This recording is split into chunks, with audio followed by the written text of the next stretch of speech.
Namaste everyone, welcome to the channel. My name is Jaya and on this channel I upload videos related to medical topics based on my learning at med school.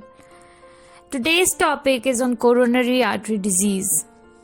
In this video I will explain what are different coronary artery diseases, how do they differ from each other, how does heart attack occur, and what can you do for a person to save his life who is experiencing heart attack and there is no medical help available.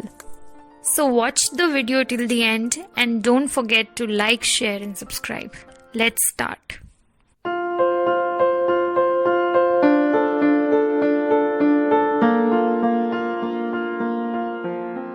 Coronary artery disease, the name is self-explanatory. Coronary artery are the blood vessels that supplies blood to the heart muscles, right? So any disease in this coronary artery is coronary artery disease. Now, the diseases which is included in coronary artery disease are chronic stable angina and acute coronary syndrome. Now, acute coronary syndrome further consists of unstable angina and myocardial infarction, which in common words is heart attack.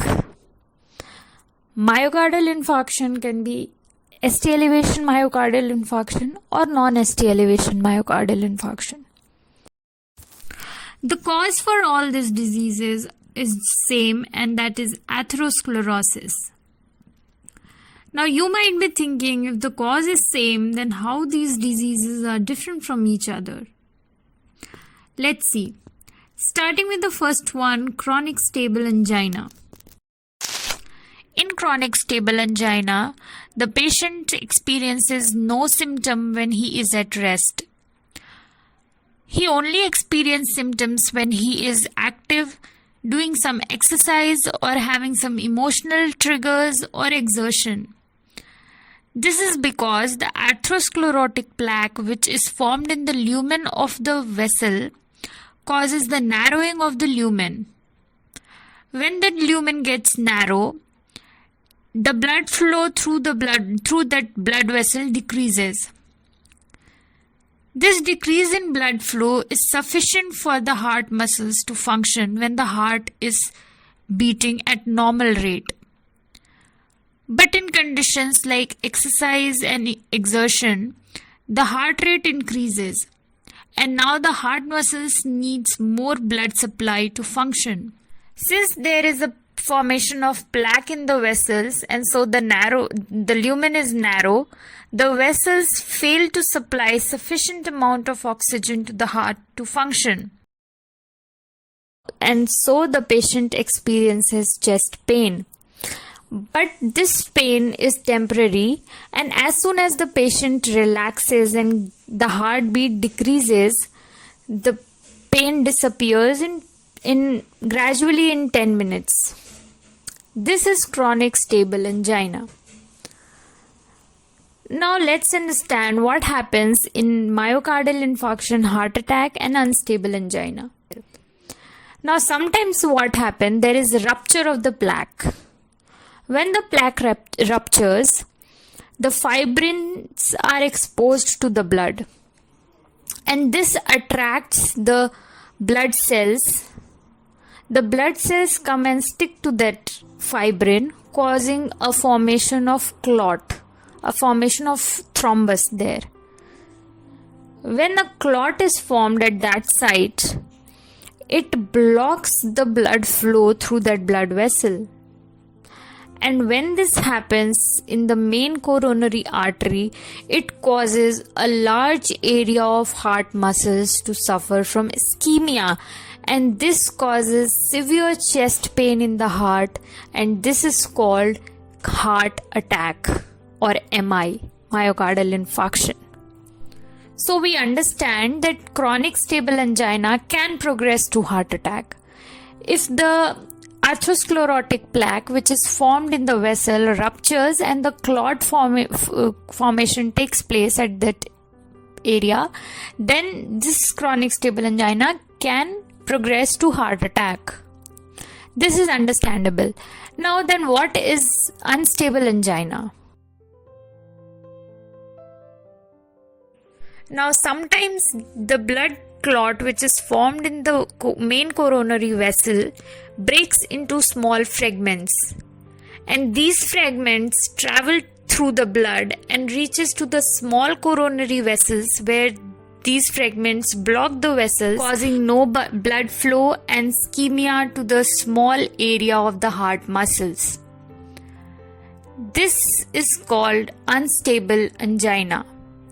In unstable angina, since there is also ischemia but the small area of the heart muscle is involved, so the patient also experiences symptoms of angina even at rest. Now, I hope you have understood what is the difference in chronic stable angina, unstable angina, and myocardial infarction. Now, there is one more term which is called prinzmetal angina. What is that? It is different from all this because the cause is different in this case. In prinzmetal angina, there is vasospasm of the coronary vessels.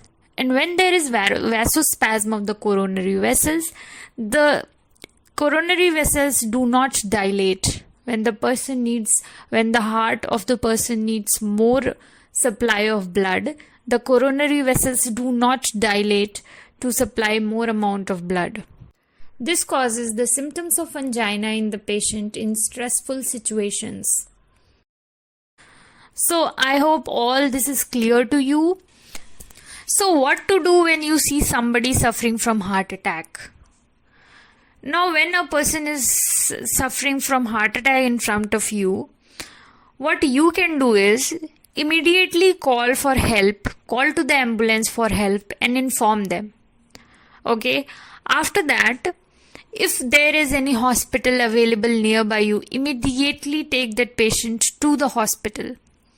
And also what you can do is, till the patient receives any medical help, you can give an aspirin tablet to the patient. Aspirin thins your blood, and when the blood gets thin, the flow of blood increases. So it might help for the patient.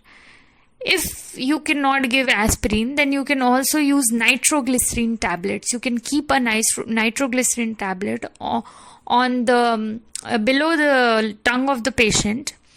And nitroglycerin, what it does, it dilates the coronary vessels.